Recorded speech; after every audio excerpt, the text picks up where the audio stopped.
Mheshimiwa Mwenyekiti, ninakushukuru sana kwa kuniona ili na mimi niweze kutoa mchango wangu kwenye mjadala huu wa bajeti kuu.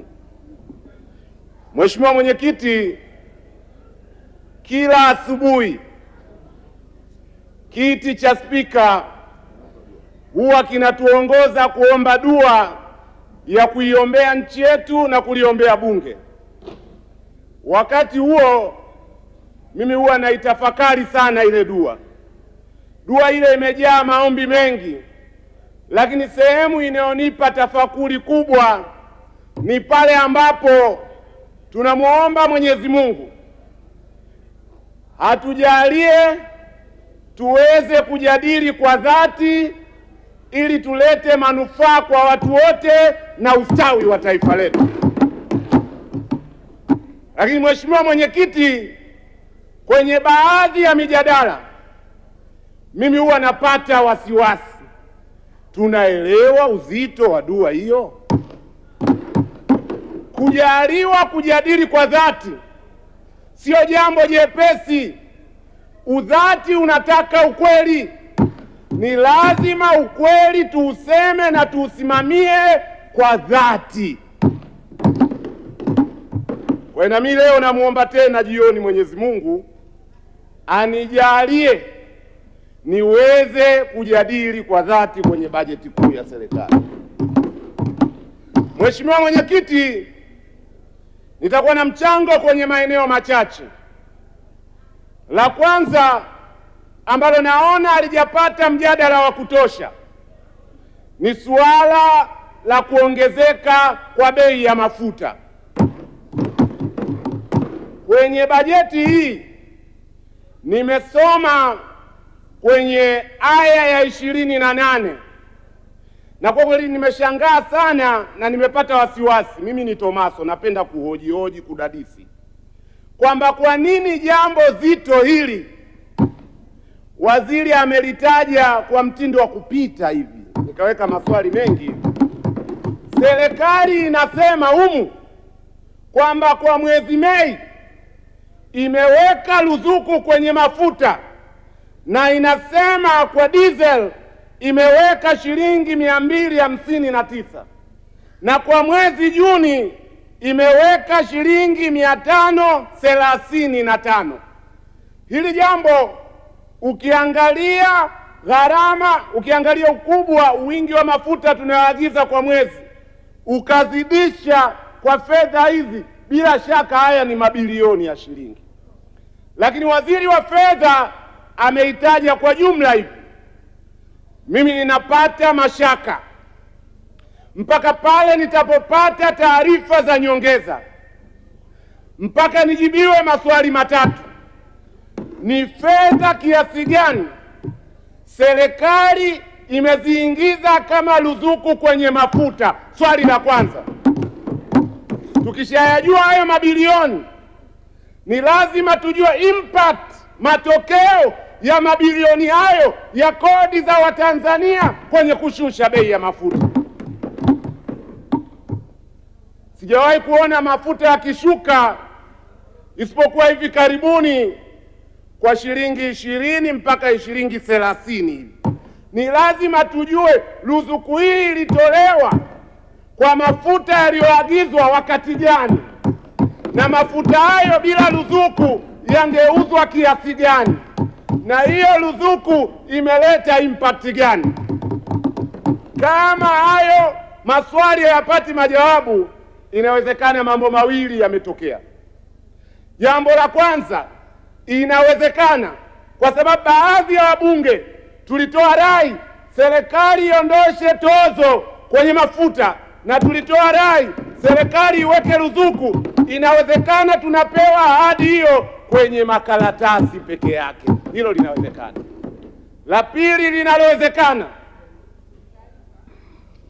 taarifa Mheshimiwa Mwenyekiti. La pili linalowezekana, na tulipata uzoefu kwenye pamba, serikali iliweka ruzuku kwenye pamba. Mheshimiwa Ado, namuona Mheshimiwa Matiko amesimama, anataka kutoa taarifa. Mheshimiwa Mwenyekiti, nimesimama tu kumpa Mheshimiwa Ado taarifa alivyokuwa anajaribu kuelezea kwenye ibara ya 28 kwamba alitolewa ruzuku ya 259 Mei kwa lita, lakini na 535 Juni kwa lita.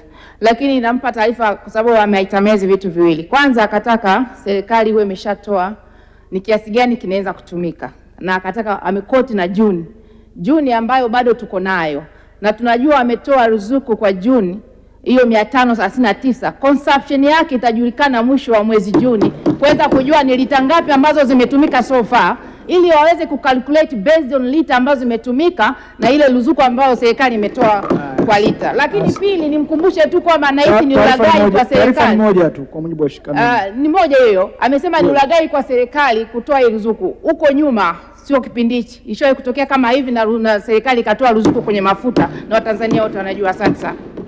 Mheshimiwa Ado Shaibu Ado, naipokea taarifa hiyo kutoka kwa Esther Matiko. Mheshimiwa Esther Matiko anajaribu kutekeleza wajibu ambao sio wake. Ngoma ya mafuta ni ngoma mzito.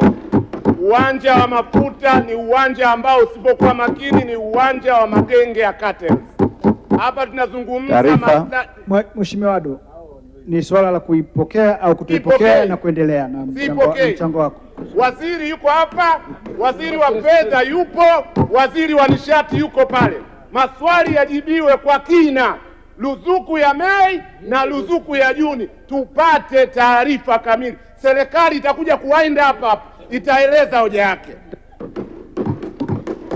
Na nilikuwa natahadharisha, tunao uzoefu wa ruzuku miaka ya nyuma kwenye pamba. Tusipokuwa makini na tukaoji maswali kama haya, kwenye pepa utaambiwa ruzuku imetolewa, kwenye uhalisia itaingia kwenye mikono na mifuko ya watu wachache. We must argue, lazima tuoji. La pili, maki ndio chachelewa hapa. Kwa hiyo eneo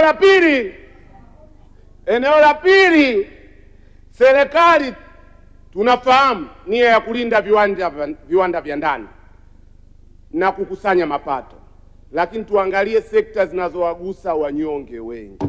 Nitazitaja tu sekta mbili. La kwanza, sielewi serikali ya Chama cha Mapinduzi ina ugomvi gani hivi karibuni na wavuvi, sielewi. Nilivyoisoma hii naona tax measures nyingi ambazo zinaenda kuathiri sekta ya uvuvi. Natoa rai tu review kodi zetu na tozo kwenye nyavu na tuangalie impact yake kwenye uvuvi. La pili, sielewi serikali ya Chama cha Mapinduzi ina ugomvi gani na bodaboda. Maana yake usajili wa pikipiki gharama imeongezeka 90 mpaka 1,500,000. Kuagiza pikipiki 5%. Sijui ili mradi tozo juu ya tozo itaenda kuwa na impact kwa sekta ya bodaboda. Eneo la mwisho nataka kuchangia. Taarifa Mheshimiwa Mwenyekiti. Nimalizie mwenyekiti, kengele yangu. Taarifa. Mheshimiwa Mwenyekiti, nimpe taarifa Katibu Mkuu wa Chama cha ACT mbunge Mheshimiwa Ado. Mosi, Chama cha Mapinduzi chenye mamlaka kilichopewa dhamana na wananchi wa Tanzania hakiwezi kuwa na ugomvi na wavuvi. Kwa mipango thabiti ambayo waziri wa uvuvi aliitoa hapa kwenye bajeti yake, lakini kwa mipango ambayo imewekwa na waziri wa fedha, alichoshindwa kusema, tozo imewekwa kwa bidhaa ambazo zinaingizwa kutoka nje. Lengo ni kulinda viwanda vya ndani na kulinda wavuvi wetu, lakini quality ya nyavu zitakazotengenezwa ziwe na tija kwa wavuvi wetu. Asante. Leo nasema serikali ina ugomvi ya Chama cha Mapinduzi ina ugomvi na wavuvi, ambayo imeweka mkakati wa kuwawezesha wavuvi kuvua kwa vizimba. Asante. Mheshimiwa Ado Shaibu Ado, unapokea taarifa yake kwa sababu pole. Kuna taarifa kutoka kwa Esther Bulaya, unaipokea? Siipokei kwa sababu sijui umahiri huo wa CCM wameujua lini. Akiwa Chadema majuzi